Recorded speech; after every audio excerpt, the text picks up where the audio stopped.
Mas e aí, gente? Vamos começar? Bora, pô. Bora. Vocês sabiam que a internet surgiu com a discórdia? A primeira cybercomunicação foi feita em 69 durante a Guerra Fria. O objetivo? Repassar estratégias de guerra. Ou seja, a internet nasce como uma ferramenta de conflito. Mas o que fez ela se tornar tão famosa e tão usada foi a adição de uma coisinha muito importante, o bendito hipertexto. Sabe quando você vai assistir um vídeo no TikTok e de repente você percebe que já passou 2 horas que você tá vidrado no celular desperdiçando sua vida? Então, ele é o culpado. O irônico é que quando o professor Tim Berners-Lee criou a www lá na década de 90, ele e muitos outros acreditaram fielmente que o fator hipertexto deixaria a população mais inteligente. Enfim, tô desfocando. Graças ao hipertexto e o boom da internet, a demanda por conectividade de usuários foi às alturas. E com ele, aplicativos como Skype, Zoom, TeamSpeak e Discord. Deixando muito mais fácil conversar com os amigos, realizar reuniões de trabalho, encontrar comunidades, organizar atentados, aliciar menores de idade, organizar estupros. Pois é, não foi só a cybercomunicação lá de 69 que foi potencializada pelo hipertexto. A internet fez a gente evoluir séculos em menos de 100 anos. Não dá pra não pensar que ela seria olhada como um tipo de bênção por qualquer um, né? Errado. Em muitas pesquisas que estudam como o ser humano se relaciona com a internet, podemos observar uma certa constância de opiniões negativas. Apesar de tudo, algumas pessoas ainda relacionam a internet com a sua origem, como uma ferramenta de conflito. Fomos em busca de psicólogos que pudessem esclarecer as nossas dúvidas. Isamara Lacana. Acho que ela responde uma boa parte das nossas dúvidas. O ambiente virtual ele pode se tornar um risco para a saúde mental ou até mesmo um agravante, tá? Um agravante para ansiedade, para depressão e outras coisas. Então, vai desde a exposição a conteúdo prejudicial, ou seja, ficar exposto a conteúdo de violência ou conteúdos inadequados, tá? Para faixas etárias, quanto também a exposição da pessoa na internet. Uma coisa que acaba prejudicando a saúde mental é o cyberbullying. O cyberbullying, ele existe e o cyberbullying, ele causa os efeitos de um bullying mesmo ali físico, um bullying fora da internet. Então, o cyberbullying também se torna um risco para a saúde mental.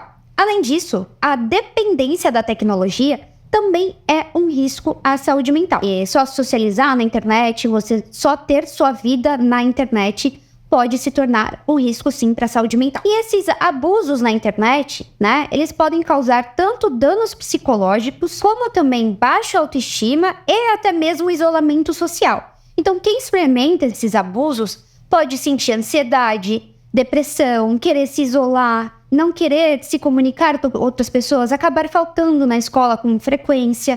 Tudo isso é acarretado por esses abusos ocorridos na internet. As vítimas que experimentam esse trauma emocional podem ter, sim, quadros de ansiedade e depressão, por exemplo. Pois é, os casos do Discord ganharam mais destaques na mídia somente nos últimos anos. Porém, foi após a reportagem feita pelo Fantástico, que foi pro ar no dia 25 de julho de 2023, que a coisa finalmente explodiu nas redes sociais. Se tornou assunto em todos os canais de TV. Centenas de vídeos postados no TikTok e no YouTube de supostos especialistas no assunto. O nome dos criminosos, trend tópicos no Twitter. Bem, como a Nayara comentou, as semanas seguintes depois da reportagem foram um pandemônio midiático. Um monte de gente falando sobre o assunto, inúmeros outros casos aparecendo. Foi o cenário perfeito para o sensacionalismo organizar ali um boicote. Mas enfim, já a gente fala sobre isso. Vamos voltar um pouco. Porque tem algo que vale a nossa atenção lá no título da matéria do Fantástico. Rede sem lei. No Discord, criminosos violentam e humilham meninas menores de idade. Eles se referem à plataforma como uma rede sem lei. Mas será mesmo? Já faz um tempo que a regulamentação de redes como o Discord se tornou um dos principais assuntos em debate sobre o combate à violência. Muitos defendem a regulamentação completa do aplicativo, em caráter até mesmo emergencial. Outros encaram esse raciocínio como um ataque direto à privacidade do usuário. O debate virou mais um capítulo da interminável guerra entre esquerda e direita. Mas em meio a tanto extremismo, existe um meio termo? Ou melhor, existe alguma regulamentação milagrosa que proteja seus usuários ao mesmo tempo que respeita sua privacidade? Procurei um pouquinho e encontrei um vídeo no YouTube. Eu vou compartilhar uma tela com vocês. É uma entrevista com um especialista em direito e ele vai jogar uma luz nessas questões. As plataformas não são responsáveis ou corresponsáveis pelo conteúdo que elas hospedam se esse for publicado por terceiros, ou vale dizer, pelos seus usuários. Isso está previsto em 2 artigos do Marco Civil da Internet, o artigo 19 e o artigo 21. Esses artigos também prevêem as exceções, então, em regra, eles não são responsabilizados, plataformas, mas podem ser. E as exceções são a partir de descumprimento de decisão judicial específica. Então, uma decisão judicial manda remover um conteúdo que é ilícito, a plataforma nada faz. A partir do momento do descumprimento, ela se torna ali possível responsável ou poderá ser responsabilizada. E no segundo caso, seria a exceção quando o conteúdo é de pornografia ou nudez. Após a denúncia e a notificação pela vítima, a plataforma também poderá ser responsabilizada. Nesse caso de pornografia ou nudez, não se exige a ordem judicial, só a notificação por parte da vítima. Mas para todos os outros casos, quando falamos de responsabilidade civil, ela é afastada pelo Marco Civil da Internet. Quando falamos de responsabilidade penal, ela é personalíssima, então também reside para quem é o grande autor do crime. Quem expõe essas opiniões está protegido, basicamente, por algo chamado anonimato. Então, a pessoa ela está escondida atrás de um perfil anônimo, ou atrás de alguma imagem de desenho, por exemplo. Então, ela acaba se sentindo confortável em expor coisas agressivas e prejudiciais. Elas enfrentam menos consequências imediatas por isso. Então ela se sente protegida, como se ela pudesse se descaracterizar ali dos conceitos morais que ela tem que seguir, das regras morais que ela tem que seguir na rotina dela da escola, na rotina dela de casa. E ela acaba se desinibindo relacionado a essa caracterização, né, moral e ética, e acaba agindo através do anonimato para exercer esse tipo de dano, né, a outras pessoas. Com relação às penas, estas são as mais variadas, porque a depender da conduta daquele autor, ele esta conduta se enquadrará num tipo penal, vale dizer, numa previsão criminal para que o indivíduo responda nas penas nesse crime previstas. Por exemplo, o indivíduo comete algum crime contra a honra, pelo discurso de ódio, por ofensas, poderia responder por injúria, poderia responder por difamação. E aí as penas são aquelas previstas no Código Penal. E as condutas, inclusive, podem chegar em patamares super elevados. Nós temos hoje, lamentavelmente, a extorsão sendo um crime muito comum hoje cometido na internet, e nós estamos falando de 10 anos de reclusão para esse crime. Eu não acho que seja necessário parar de usar essas plataformas ou a internet, até porque a internet e a tecnologia, elas não são ruins, né, quando se sabe usar, e você vai acabar precisando utilizar para basicamente tudo, né, escola, trabalho, pesquisas.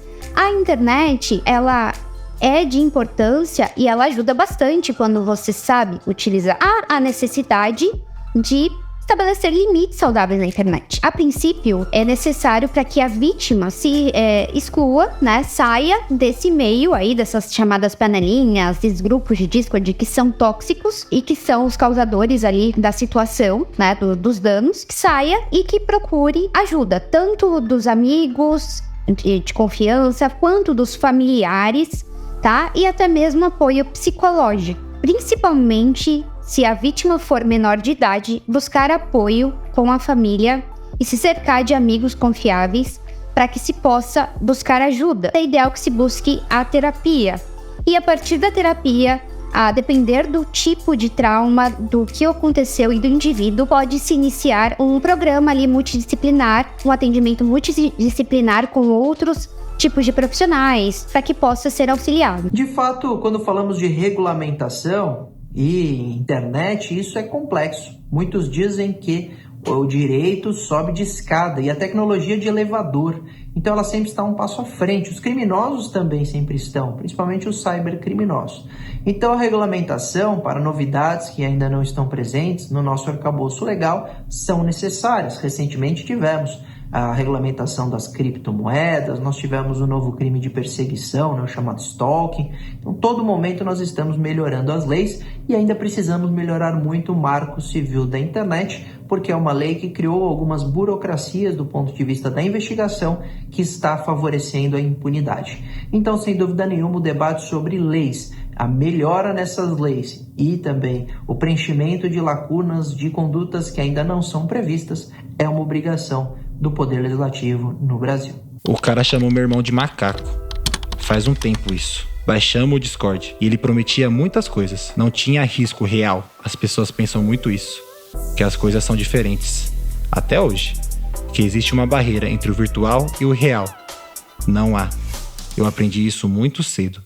A dor foi real. O que o maluco falou acabou com o dia do meu irmão. Com o nosso, né? E o mano, ele ria. Não tinha vergonha. Por que ele teria? Ele era só uma voz, sem nome e sem rosto. Pra ele, não tinha consequências. Era o que ele achava. E nós achamos isso também. E vocês não tentaram correr atrás de responsabilizar esse cara de alguma forma? Oxi, pra quê, mano? Ia dar em nada. Se já não existe regulamentação agora, imagina naquela época, que isso não era nem visto como um problema. Não, a solução que meu irmão achou foi nunca mais usar o Discord. Tá certo ele. Não sei se eu concordo, não. Muitos repórteres começaram a atacar a plataforma, pedir para que ela seja tirada do ar, encerrada. Cuidado, não usem, mantenham seus filhos longe do aplicativo e coisas parecidas. Eu realmente acho um pensamento injusto que joga fora muitas das coisas positivas do Discord, tá? E eu pergunto pra vocês, o quanto que o Discord já foi útil pra sociedade, pô? Existe uma porrada de pesquisas que confirmam que o Discord, em época de pandemia, foi o software de teleconferência mais capaz de realizar o ensino à distância emergencial. Ou seja, ele foi responsável pela formação de muita gente. Várias pessoas usam ele de forma produtiva e inofensiva. Eu mesmo já usei ele diversas vezes no meu trabalho. Nós estamos aqui usando ele agora de forma produtiva e inofensiva, não estamos? Como diria Pierre Levy, o Discord, assim como qualquer outra ferramenta de cyberespaço, possui suas potencialidades, tanto positivas quanto negativas, e cabe somente a nós em investir nas corretas. Porém, nem tudo são flores. Sempre vão ter aqueles que o usam para o mal. E claramente, a regulamentação precisa ser revisada. Sim, ela tem muitas formas de punir e identificar os criminosos. Porém, são escassos os meios e normas para evitar que os crimes sejam cometidos ou que esses criminosos acessem a plataforma. Então, o ideal seria focar em investir mais em formas de prevenção e não repreensão. Outra coisa que certamente reduziria o problema seria diminuir o efeito contágio. Ou seja, evitar divulgação sobre quem são os agressores e como são feitas essas agressões. Pois sabemos como o hipertexto pode propagar ideias rapidamente e automaticamente. O ideal seria não criticar o Discord em ato, mas sim os seus desenvolvedores, que falham em construir barreiras para impedir essa potencialização da violência que, querendo ou não, a plataforma oferece aos seus usuários. Assim, vamos alertar não somente sobre os cuidados que essas pessoas devem ter ao se aventurar no Discord, mas também onde de fato está a raiz de sua problemática.